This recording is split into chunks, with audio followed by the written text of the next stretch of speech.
Welcome back to Walsall Fan TV and the preview. Cheltenham Walsall. Got some dark memories from last season, so we're hoping this one is going to be much better. Cheltenham in 22nd. We're just waiting for my guests, by the way. Cheltenham in 22nd, Walsall top of the tree, as we know. Cheltenham 11 points from the first 13 games, Walsall 26. Scored 9 to our 19, conceded 25 to our 12, a minus 16 goal difference to our plus 7. Well, let's see what John's got to say. John Palmer, welcome to the show. How you doing? Thank you very much, Simon. Yeah, I'm very well. Thanks, yourself. I'm good. Happy with the way things are going. But I've still got nightmares from our clash last season. That's probably one of Cheltenham's best results of the season in the end. Oh, yeah, that was absolute torture. I'll wait till my match day vlog before I sort of unfold it all. But because we're going down, we got a mate joining us as well. So we're coming down to Cheltenham for the game. So that should be good. But what can we expect from Cheltenham? Mike Flynn, things didn't go particularly well for Mike Flynn, did they? No. I think Walsall fans can expect a very different Cheltenham to probably a couple of weeks, 2 or 3 weeks ago, because Cheltenham were really in a bad place. Certainly not all Michael Flynn's doing either. But his reign came to an end after a 3-0 home defeat by Oldham, which left Cheltenham in a really bad position, their worst ever start to a League Two season, and they had one game under caretaker management, lost 7-1 at Grimsby with 9 men. So that was probably the low point. But since then, Steve Cotterill's come back, having had a unbelievable first spell at Cheltenham between 1997 and 2002. He led the club. 23-year break. Yes. So long old break, but he led the club to 3 promotions in that first spell, 3 promotions in 5.5 years. So he's from Cheltenham. He's a Cheltenham born and bred guy. So it was a bit of a hero's welcome back for him, because the club needed some serious help, and he's got everybody together. He's galvanised everyone. He's got 7 points from 9, which when you look at the run they were on before he came in is quite incredible, really. So absolutely. Cheltenham are still not, certainly by no means clear, but they're up to 22nd. They're on a high. They've got a couple of good results. They comfortably beat Newport last week. So I think Walsall will face a very different Cheltenham than they would have done pre-Steve Cotterill. Definitely tougher prospect. Luke Young, couple of volleys. That was 2 nice finishes against Newport. I thought Newport were unlucky in that game. I did see the highlights. The goals were brilliant. I think Newport started off okay, but as soon as Young's first goal went in, you could see they're really struggling for confidence at the moment. Newport, they folded a little bit, and I think in the end, actually, it took a brilliant second goal from Young to make it 2-0 and give Cheltenham a bit of breathing space. But Cheltenham could have had a couple more, to be honest. They were quite comfortable in the end. I didn't ever think Newport were going to get back in it in the second half, and they saw it out well, and it was the first away win of the season for Cheltenham. So significant one to beat Newport, move out of the bottom 2, and it's put them on a bit of a high ahead of, obviously at the moment, the best team in the league visiting Cheltenham this weekend. I'm just going to mention, you nearly beat Gillingham as well. They just got a late goal, didn't they? To stop. That would have been 3 wins on the bounce for you otherwise. Yeah, that was a bit of a back to the wall job at times at Gillingham. Had to withstand a lot of pressure, and then having defended so well, Cheltenham scored in the 87th minute, and it looked like it was going to be one of the great away results. And then Gillingham equalised in the 95th minute, last kick of the game. They certainly will feel they deserved a point from the game, but Cheltenham, again, they showed good signs the way they dug in and battled out and very nearly got another win. So it's, like you said, they've only conceded 1 in the league under Cotterill, and it was a 95th minute bit of a late panic, but they've looked really well organised. 1 goal conceded in 3 games is pretty impressive at any level, isn't it? When you conceded 7 in the game before he took over. So I think that says a lot about the impact he's made, really. Yeah, I think Mike Flynn was. I think he'd had some back trouble, hasn't he? I don't know whether that was affecting him. Sort He of has had some back mentally, trouble. it wasn't Yeah, quite right for him. he's definitely had some back trouble during the season. But I think I have to say, you know, Walsall fans will have their own views on overall the job he did at Walsall, because I think he had some good times, and then he obviously had a struggle at the end and went. But Yeah. at Cheltenham, I feel like he did actually do quite a good job last season to guide Cheltenham to 15th, with a big rebuild. But this season it was the team was weaker, and I think there were a lot of things were making his job more difficult than it should have been. And I don't think he was ever really able to fully focus on managing his team and doing it his way. So I do have a lot of sympathy for him. He's a better manager than what he showed at Cheltenham, I think. But you know, certainly second season. So it'll be interesting to see what he does next. But he's a good guy, and he doesn't really go with any ill feeling, I don't think, at Cheltenham from most supporters. I think Mike Flynn is a good rescue manager. He'll get you out of trouble, but fighting at the other end, perhaps it's not his skill set. It's like takes a different mould, doesn't it? Just touching again on Steve Cotterill, obviously didn't work out for him at Forest Green. He tried to keep him up when he came in late doors for Forest Green, and then got sacked because he didn't get him straight back up. I think that was a little bit unfair, really. But vast experience, obviously worked with Howard Wilkinson and Harry Redknapp. So at 61, vastly experienced. He's had his health problems. So maybe that's in the back of your mind, that's a concern. But yeah, he's a great guy to have around the place, I would guess. He is. The fact that he's from Cheltenham as well makes it even more special, really. But he's in great health now. You know, he's recovered well from that COVID scare, and he's definitely doesn't look like a 61-year-old in terms of his the way he looks after himself, and he's very sort of fitness conscious, health conscious. So he's got, I'd say, energy levels of somebody a lot younger than 61. He's, like you said, he's been under some great managers in his career with Wilkinson and Redknapp, but he's also taken charge of some big clubs, hasn't he? Birmingham City, Bristol City, Nottingham Forest, Portsmouth, and he's had a lot of success. He's had several promotions. He's won the League 2 title. He's won the League 1 title. He's won the EFL trophy. He had a good spell at Shrewsbury in League 1. Probably doesn't get enough credit for that. No. To the job he did there at Shrewsbury to get them to one of their highest finishes in modern times. So, and he just knows Cheltenham inside out as well. You know, he grew up in the town. He played for Cheltenham as a young lad before he went on to play in the Premier League with Wimbledon. So he's back where he's probably at his most familiar. And some fans will always see him as a hero from what he did before. What do you think is the expectation for Cheltenham this season? Do you think they can push on up? Well, I think when he took over, the job in hand was just to keep Cheltenham up. That's what people would have been happy with. But because he started so well with 7 points from 9, I think now people will be starting to think, can Cheltenham push up the table and maybe even get into the top half? But I don't. He won't want anyone getting carried away because he's only had 3 league games, and he knows he's still got a big job on his hands. But I don't think Cheltenham are going to go down this season, and that's the most important thing. I think they'll be definitely got the nose.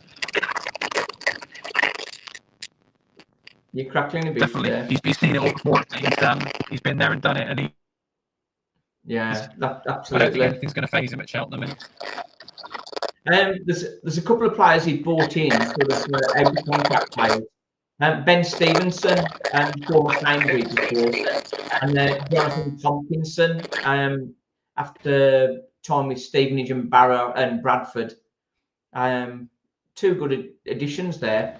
But the key one, we've lost John, I think. Just at the point, I want to talk to him about Isaac Hutchinson. What came down into I'm still here, Simon, if you can hear me. I can hear you. Just crackling a little bit, John. I was going to ask you about Isaac Hutchinson. Obviously, his move from Walsall to Bristol Rovers hadn't gone too well. Not really enjoying himself there. So he's sort of coming alive again back at Cheltenham. So what's your thoughts on Isaac Hutchinson so far? Yeah, he's been excellent so far. I think he's been he's made a real difference. He scored the free kick that got Flynn his first win of the season against Accrington, 1-0 in what was a bottom of the table clash at the time.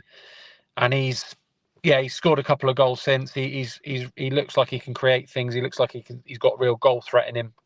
And I think he's always had a lot of talent, hasn't he, Hutchinson? He's always had the ability, and I think he's now really enjoying his football again at Cheltenham. So he's on loan at the moment from Bristol Rovers. That's it. With the Hutch, obviously the last season was at Walsall had like 23 goal contributions, but to put more energy in. So I think he can be seen to be lazy at times. He's not sort of not putting the running in as such, which is very key for Matt Sadler. But obviously he knows where the goals are, and he scored some great goals. So it's sometimes you don't have to do the running, do you? If you can do it when you're on the ball. He definitely won't get away with that under Steve Cotterill. You know, he'll have to do the running as well. But he's got that, like you said, he's got that quality where he can unlock defences. He's got a great long range shot on him, great technician. So, but I think he will be working very hard. Steve Cotterill won't stand for anything less from any of his players, whether they're the attacking talents or whether they're the centre midfield ball winners or centre backs. He will make them all run themselves into the ground. Really, that's one of the big things that he'll be demanding from Hutchinson. I think he will improve under Cotterill, I think, now. Yeah, the concern with Walsall when we were playing the teams up the top that were trying to get at us, we're picking them off quite nicely. When we're playing teams with respect, sort of lower down the table, they generally sort of sit in and try and counter-attack on us, and that's our concern really. Barrow did a great counter-attacking job on us. Their keeper,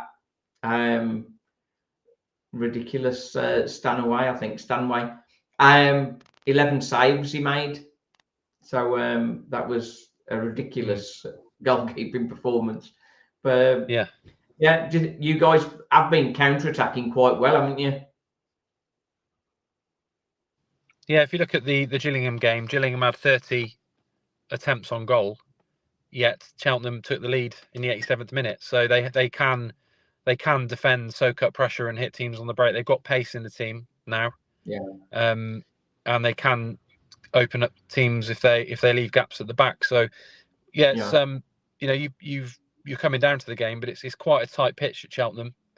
There's not a huge amount of it's not one of the biggest pitches in the division, but I think Walsall will have to be on their game if they're going to stop Cheltenham, because they're playing with real confidence now. Suddenly, it does look like a totally different team to the one that he walked into.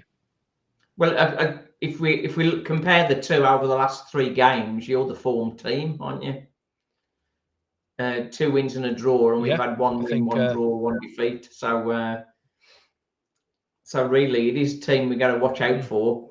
The position in the league can be a distraction, but there's lots of work for Walsall to do if they're going to get anything out of it.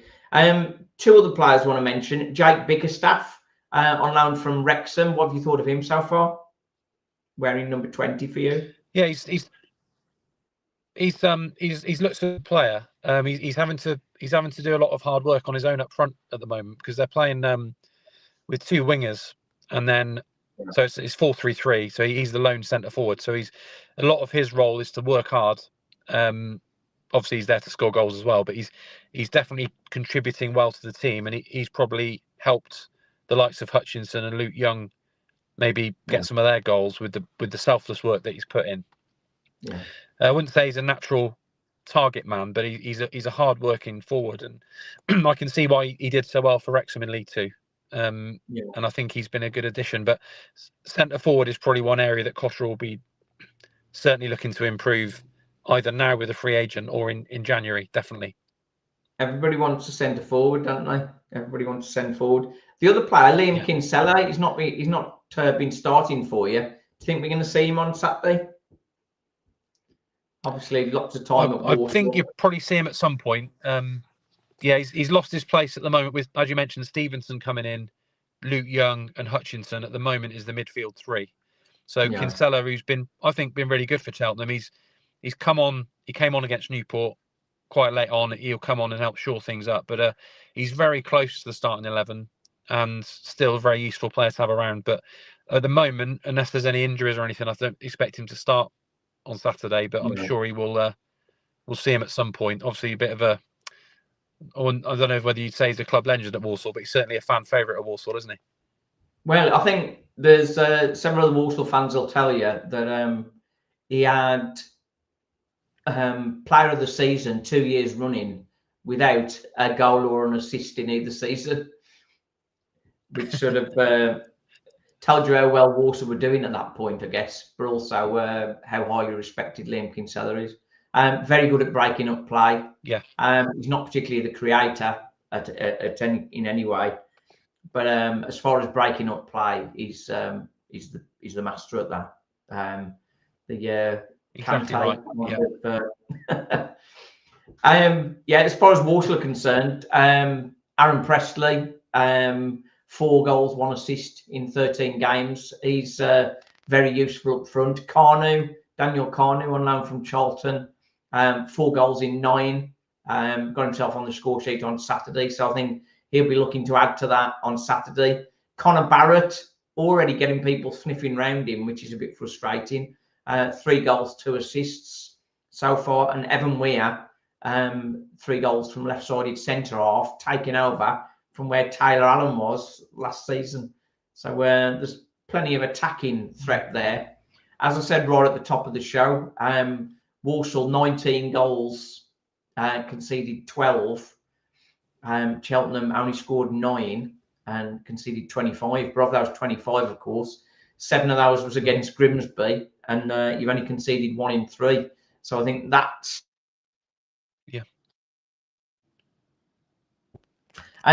last thing I want to mention. Have you seen anything of Colchester? Because they seem to be having a bit of a run, don't they? And a big game on Saturday for them. Swindon at home to Colchester. Swindon, of course, lost to Accrington, but they had gone down to 10 men on 37 minutes. But Swindon Colchester is a big clash, I think, on momentum. What do you reckon to those? Definitely. I mean, Swindon drew, didn't they, last night? So Walsall they stay last top. night, didn't they? Yeah, they drew 2-2. So Walsall stay top because Swindon would have gone top if they won that game last night. Yeah. But yeah, Cheltenham haven't played Colchester yet, but I do expect with the Cowleys there, they finished well last season, didn't they? I think they'll certainly. I certainly expected them to be in and around it this season. But yeah, Swindon have impressed me, but Cheltenham haven't played them yet either. So it's difficult for me to comment on those two teams at the moment. But I'd say the teams Cheltenham have played so far, Oldham dismantled Cheltenham. Salford looked quite good, although Cheltenham got a point there. That was a decent team, and Cambridge looked quite good on the opening day, although it was nip and tuck. They beat Cheltenham 1-0. They look a decent team, but I don't think there's anyone miles ahead this season. I think it's quite open. Grimsby are up into 3rd, aren't they? I think they're. I'd say they dismantled you a bit, but I mean, there's just an MK for years. They've been sort of spending the millions and not getting anywhere. It looks like they're going to be real contenders this season. Yeah, you think so? And Grimsby, Grimsby did look good at the beat, and obviously beat Cheltenham 7-1. But I think the 2 red cards either side of half time obviously played a part in that. But Artel's a really good manager, and I think they look every bit as title challengers, I would say.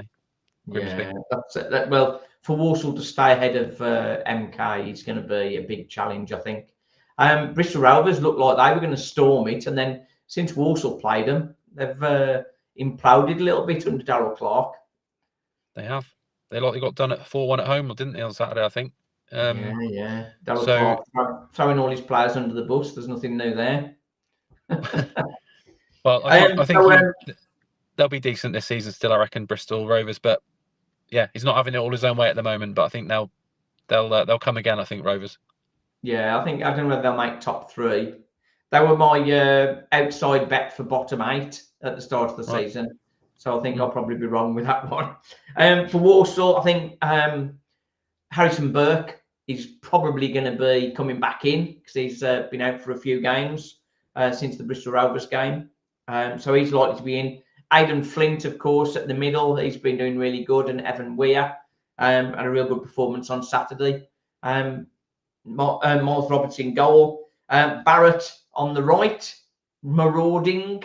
And Vinnie Clark back from international duty. Just played 45 minutes on Saturday. Bit of jet lag, I think. So I think he'll be in there. Interesting choice will be whether it's Comley or Warrington in the CDM role, which will be the one that's responsible for stopping the hutch. Yeah. And then Jellison Lakin probably back to that set midfield. We did play with Clark instead of Lakin on Saturday, which I won't say it didn't work, but I think we missed the energy of Charlie Lakin. And then up front, we expect Elvis and Carno, of course. Right then. So, am I going to get a prediction out to you? Yeah, so I think it's worth mentioning Aidan Flint obviously played under Cotterill at Bristol City and had a great time. And they won the double, League One and Trophy double. So there's a good link there. I'm going to go for a 1-1 draw. So obviously it was a dramatic 2-2 draw last season, wasn't it? I'm going to go for a 1-1 draw with Cheltenham being in good form, bit of confidence, and Walsall being officially at the moment the best team in the league, top of the table. So it's going to be a good test for Cotterill's newish team. I'll go 1-1, Simon. Okay. I'm hoping that Walsall can get back to winning ways. It was disappointing not to beat Barrow, but as I say, a great rearguard action from them and their keeper. The ref obviously helped them out as well, as they generally do. I think it is going to be a tightish game, but I think Hutch is probably going to score, so we'll probably need 2 if we're going to win. So I'll go 2-1. Nice one. Cheers, John. Good to have you on. Simon. Thanks a lot, and enjoy your trip down. Cheers, mate. Cheers. Nice one. Thank you. Cheers.